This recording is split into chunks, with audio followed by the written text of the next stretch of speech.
One of the trickier things when learning to play guitar is knowing what exercises you should be practicing. Especially these days with YouTube, there's like thousands, no, hundreds of thousands of videos out there with different exercises that will build your alternate picking or sweep picking. And it seems every week that someone has a new breakthrough exercise that is going to increase your speed by 200% or whatever. But you get the idea. There's a lot to choose from. So in this video today, I just want to go over what is an effective exercise and how to choose what exercise to practice, and then more importantly, how to progress that. So if you feel frustrated with your practice and not sure if you're spending your time wisely, then this video will hopefully help you out. So the first thing that's important when choosing an exercise to practice is, does it emphasize the skill that you're actually trying to build up? If your goal is to specifically work on your alternate picking, for example, there's no point in practicing a passage or a little solo that's 16 bars and only 2 of those bars are alternate picking.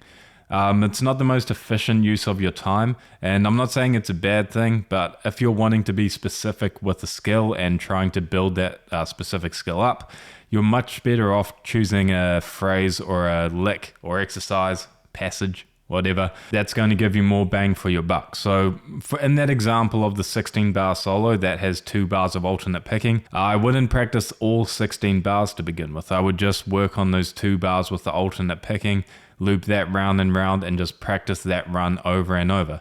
That way, if you want to think of it like this, in half an hour of practice, instead of doing alternate picking for maybe 5 minutes of that practice session, because it's such a small fraction of the actual passage you're practicing, you can get that up to like 30 minutes, right? Which is the same as 6 practice sessions. And the other option in a situation like that is just to choose an entirely different exercise that is more focused on the skill you are trying to build up. Now, the next thing on this list that might be the most important is to make sure that what you're practicing is trackable. Now, what do I mean by that? What I mean is having some objective markers to gauge your progress. So think of things like, metronomes, being able to adjust the speed of a song that you're practicing. I use a program called Transcribe, but you can actually use the YouTube playback speed, whatever it's called, the YouTube playback speed thing in the settings. So for example, if you could do a passage at 50% of the full speed, then the next week or the next practice session, you try it at 55%. These are objective markers of progress. And the reason why this is important is not only will it ensure that you are progressing from week to week, but it's quite easy to feel discouraged when you're practicing these things. If you're practicing a solo or some kind of speed run and you're not doing it with a metronome or any kind of track that you're playing along with and adjusting the speed, you can feel like you're getting nowhere.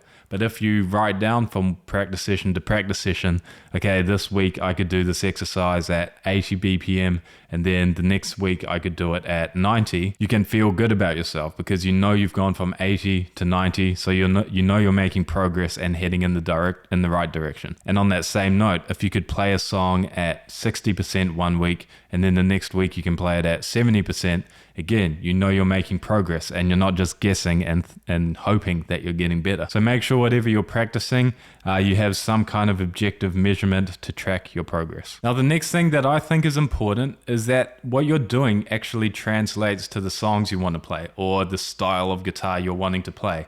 A lot of exercises on YouTube and a lot of things that we get taught when we're starting to play guitar is like 1, 2, 3, 4, 1, 2, 3, 4, like this kind of thing. Right, I'm sure if you've tried to develop your alternate picking, you've done, actually I'll keep this, you've done things like that before. But the problem with those exercises is not that they're necessarily bad, but you never really see those kind of fingerings in actual songs. So it's like, why would I practice this fingering 1, 2, 3, 4 a whole bunch if I'm never really going to play that in a song, unless I'm playing some like chromatic jazz stuff.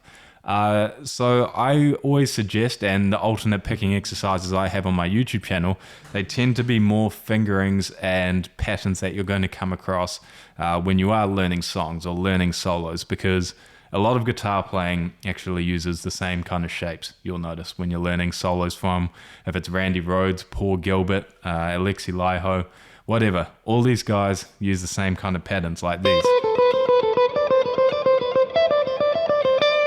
those kind of fingerings. So when you're practicing exercises, I suggest you lean more towards those kind of shapes, or just taking licks from songs that you're actually learning and isolating them and then working on that individual lick and just treating it as its own exercise, playing it to a metronome and tracking your progress and whatnot. Now the last and arguably the most important thing on this list, which I realize I did say about the tracking thing, but this is a tied first, and that is that you stick with it. Okay, you stick with whatever you're practicing, whatever exercise or solo it is, for a good amount of time before you move on. And I always like to relate this to lifting weights in the gym, funnily enough. So when you're lifting weights, if you're trying a new exercise, there's a good 2 to 10 week period where your body's just making neurological adaptations and getting familiar with the movement pattern of a lift. It's not, let's say a squat, for example, you're not exactly challenging the muscle to the full extent in that first period. You're just getting used to moving your body through that space with a weight on your back. But once you get more familiar with the movement pattern and you're more stable with it, then you can start pushing it to a point where you're actually really challenging the target muscle.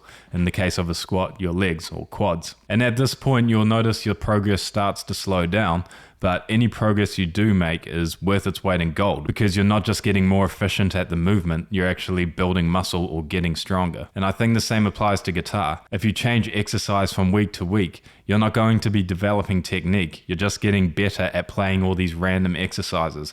So I think it's really valuable to just stick with one for a good amount of time, track your progress, and once progress starts slowing down, don't be discouraged. Just accept that that's part of the process and stick with it. And to give a specific time, I would say stick with it for at least a month. So to sum up this whole video, it's not really the exercise that matters, it's more about how you track it and how you stick with it and then how you progress it. That's the most important thing. If an exercise has lots of alternate picking in it and you're wanting to work on alternate picking, it doesn't really matter if it's this YouTuber's exercise or my one or anyone else's. It doesn't matter. As long as you apply this criteria to it and all these steps, it will work for you. And something I always say to my students is that learning guitar is simple, but that doesn't mean it's easy. It's just about putting in the time and effort. So hopefully that gives you a framework to look for when you're trying new exercises going ahead. Let me know if you have any questions in the comments below, or if you have anything to add on, anything you think I missed in this video. But thanks for watching, and I'll see you next time.